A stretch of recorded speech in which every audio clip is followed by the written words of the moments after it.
The Golden State Warriors come back from being down 3-1 to the Oklahoma City Thunder in the 2016 Western Conference Finals does not get spoken about enough.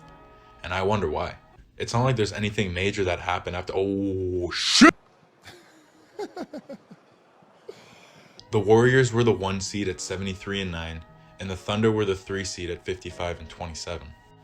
On their way to the Western Conference Finals, the Warriors beat the Rockets in 5 games and the Blazers in 5 games. On their way to the Western Conference Finals, the Thunder beat the Mavericks in 5 and beat a great Spurs team in 6.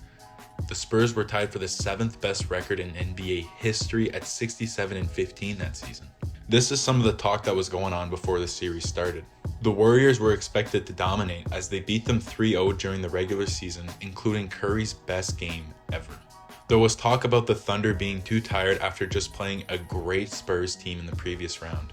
There was also talk about Curry still being injured since he missed game 2, 3, 4, and 5 in the first round versus the Rockets, and he missed game 1, 2, and 3 versus Portland in the previous series due to a knee injury. The Warriors were still expected to dominate since they had the 2-time unanimous MVP, Steve Kerr Coach of the Year, the second best shooter in the league, arguably the best defender in the league, and the greatest regular season record of all time at 73-9.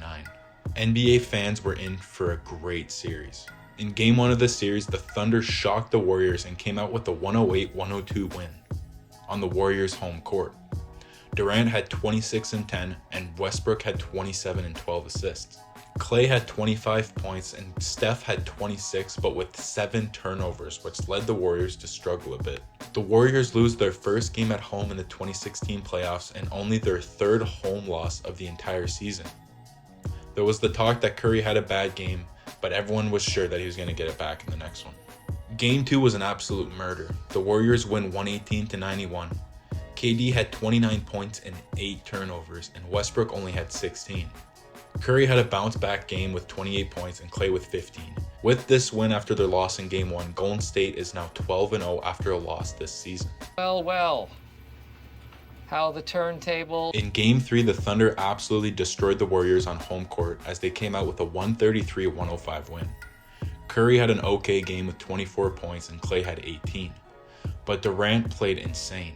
He had 33 points on 10 of 15 shooting, and Westbrook had 30 points and 12 assists as they combined 20 for 34 from the field.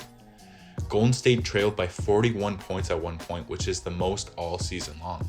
The game also had a little bit of drama with Draymond kicking Steven Adams right in his fucking nuts! After that, the Thunder went on a 24-7 run to end the first half, and what ended in a dominant victory. And to everyone's surprise, Game 4 was more of the same. OKC came out with the 118-94 win, and Curry had 19 points on 6 of 20 shooting and 6 turnovers. But Clay played alright with 26 points.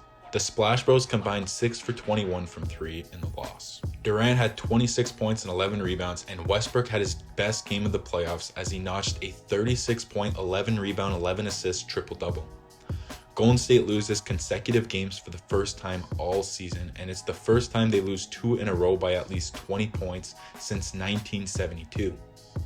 Up to this point, only 9 teams in NBA history have come back from being down 3-1 in the series.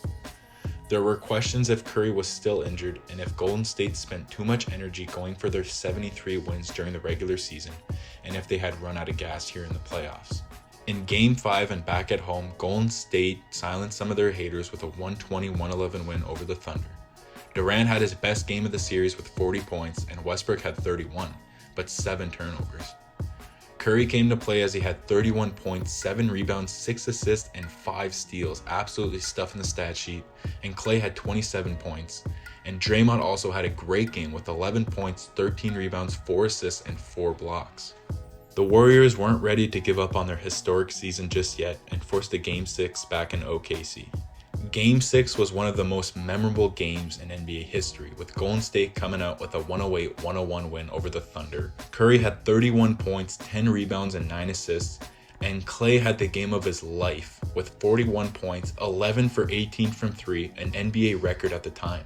The Splash Bros combined for 17 for 32 from 3. Durant had 21 points on 10 of 31 shooting, and Westbrook had 28, 9, and 11 and 4 steals on 10 of 27 shooting, as they combined for 20 for 58 from the field.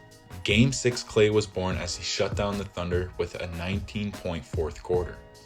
OKC had 6 turnovers in the last 2:55 of the fourth, and Russ with 3 in the last 55 seconds of the game.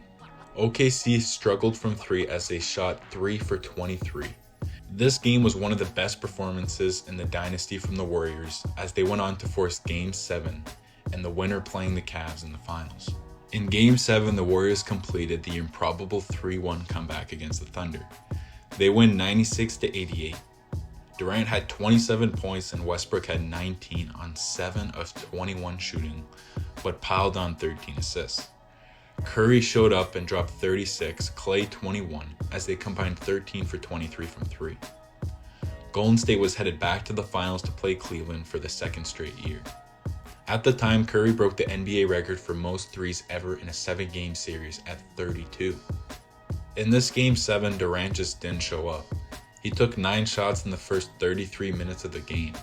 Westbrook, Steven Adams, Robertson, Ibaka all took more shots than him during that time. Without knowing it, it was Durant's last game in a Thunder uniform and his last game with Westbrook. And what would he do? Curry was showered with praise for showing up and playing like the unanimous MVP, as the Warriors did the impossible and are headed back to the finals. I think this comeback would have been unforgettable if the Warriors closed out their 3-1 series lead over the Cavs in the finals. But instead, LeBron and Kyrie and the rest of the Cavs ended what would have been the greatest season ever. Let's dive into some of the stats from the 7-game series and see who really showed up to play. From games 1 to 4, the Thunder duo really showed up to play. Durant averaged 28.5, 8.8 rebounds, 2 assists on 45% from the field and 31% from 3. And Westbrook averaged 27, 6.5 boards, nearly 12 assists on 42% from the field and 36% from 3. The Splash Bros, however, were not all there for the first 4 games. Curry averaged 24 points, 5.5 rebounds, 4.5 assists on 42% from the field and 37% from 3. Klay didn't play all that well either. He averaged 21 points, 4 rebounds, 2.5 assists on 42% from the field and 32% from 3. From games 5 to 7, the roles were completely flipped. In those games, Durant still averaged 32 points, but he did it on 40% shooting from the field and 27% from 3. And Westbrook averaged 26, 7.7, and 10.7 on 37% from the field and 26% from 3. But these games were when the Splash Bros decided to play. Curry averaged 32.5 points, 7.3 rebounds, and 7.6 assists on 47% from the field and an absurd 47% from 3. And Klay did the exact same. He averaged nearly 30 points, nearly 5 rebounds, 1 assist on 41% from the field and a ridiculous 50% from 3, thanks to that insane performance in Game 6. From looking at these stats, the Thunder duo disappeared after Game 4, and the Splash Bros showed up to play in the final 3 games of the series to make their improbable 3-1 comeback. As mentioned earlier, this 3-1 comeback is never really talked about all that much because of what happened in the finals. 10 to 15 years from now, this comeback may not even be remembered by most NBA fans. The aftermath of this series was shocking. The Warriors go up 3-1 in the finals but lose in Game 7. And during the offseason, Durant decides to join the absolute juggernaut in Golden State to make the most unbeatable team ever. The KD and Steph super team in Golden State goes on to win back-to-back championships in 2017 and 2018 and becomes one of the greatest dynasties in NBA history thanks to a 7-game series that I hope is never forgotten.